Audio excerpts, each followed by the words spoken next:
Thanks for joining us. It is Regional Preview Week here on 107.5 The Fan, and of course, 93.5 as well. Rakestraw and Bob Lovell from the ISC Sports Network, from The Fan, from the IHSAA Champions Network. You know us, and you know we got you covered in terms of the sites you need to go to when it comes to the regional this weekend.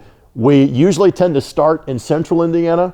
To me, if there's one regional site that you want to go to, it's not in central Indiana this week. It is at the Hatchet House in Washington. 3A, the top three teams in 3A. Number 1, Silver Creek, the defending champs. Number 2, Heritage Hills. Number 3, Greensburg. It's a good weekend to be in Daviess County. It really is, and people have looked at this regional literally before the season started because Silver Creek comes back with everyone. They lost a starter or two from a team that won the championship, 2 bona fide big-time Division I players. Heritage Hills brings back most people from their team last year, a couple of bona fide Division I players. Greensburg is Greensburg. Stacy Meyer's team seems to compete for that regional year in and year out. And so, as you point out, these are the 3 best. And, I think the Silver Creek Heritage Hills game, I'm not sure how much better you can get. That literally is a championship-type match because of the level of competition, the great coaching, and the atmosphere will be incredible. To give you an idea that these 2 teams have cashed in on the promise people thought they had going into the year, they both played in the Hall of Fame Classic. They played each other. Silver Creek led the majority of that game, but Heritage Hills got it to overtime before the Dragons eventually won it. And the 4th team that we have neglected to mention in the regional, the host school, that would be the Washington Hatchets. And I love this stat that someone locally pointed out via Facebook earlier this week. It's the first sectional title for Washington without someone with the last name of Bushi or Zeller since 1968, and they've got a whale of a coach in Gene Miller. Well, they do. He's a Hall of Fame coach. And the interesting thing about it is, look, they struggled to start the season. Yeah. There were a lot of head scratching thinking this is supposed to be a better team. They got off to a very, very slow start. Lately, they've been unbeatable. And so you have 4 teams playing as well as they can play with extremely talented players, and the home team playing in one of the most storied venues in the entire state. That's a fantastic day for Saturday. All right, so 7,000 seats at the Hatchet House. There will be 10,000 people trying to get in. If you don't have your tickets, get them now, or you can watch on the ISC Sports Network if you'd like to. Let's now bring it closer to home. And again, there's obviously always a 4A regional at Southport. That has been the case since, the beginning of time, and regionals were stopped being played at Hinkle Fieldhouse. This time, though, there is a clear-cut favorite. It is Lawrence North, who came out of that ridiculously deep sectional over at Lawrence Central. They beat their rivals LC surprisingly handily, if you will. Then had to come from behind late to beat both Attucks and Warren Central. Your thoughts about Jack Kiefer's team now sitting on 25 wins? Well, they're very talented, as you say. They are a team that has, played as good a schedule as anybody in the state. They've beat Lawrence Central 3 times, I think, is an astounding accomplishment.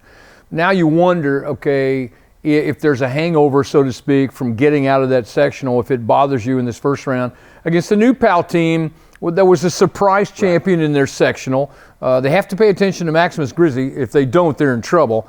But you just think that, you wonder if you can focus just on that ball game and get yourself in an opportunity to play for a championship. I think the second game with Pike and Brownsburg is a great game. Right. These are 2 teams that played each other. Pike has started to put some things together. You love the talent at Brownsburg. They've been really solid all year long. There will be some serious defense played in this ball game on both sides. But I think you're right. I think Lawrence North comes in as the favorite because of Tony Perkins and all the things that he can do for you when he needs to. Brownsburg beat Pike 61-55 when they played back on February the 11th.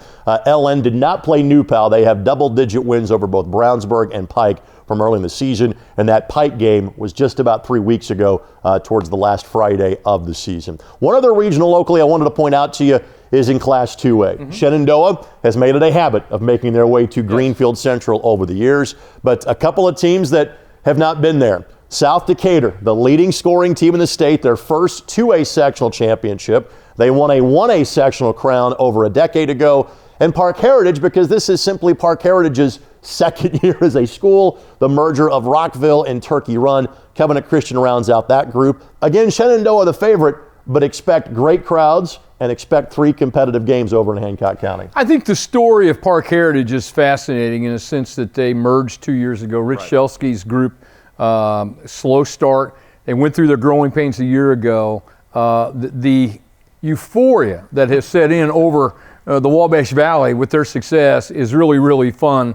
And I think it's an exciting story. South Decatur with Kendall Wildy, who retired, came back. Right. He's a legendary coach in our state. They lead the state in scoring. They are on high octane, 100-point possibility every time they go play. And then you have Shenandoah, who will guard you from the moment you get off your bus. That 3-headed monster with their junior class. Their perimeter guys are really, really good. There are some tremendous storylines in this sectional. All right, speaking of storylines, 3 schools that I wanted us to give a tip of the cap to for making it to the regional round. 4A, Floyd Central. The last time they played a regional game, Pat Graham was their star player in 19-9 on the way to Mr. Basketball as Floyd Central made the Final Four that year. For the second time in school history, Cowan is playing in a regional, the 1A level. They last won a sectional in 1976.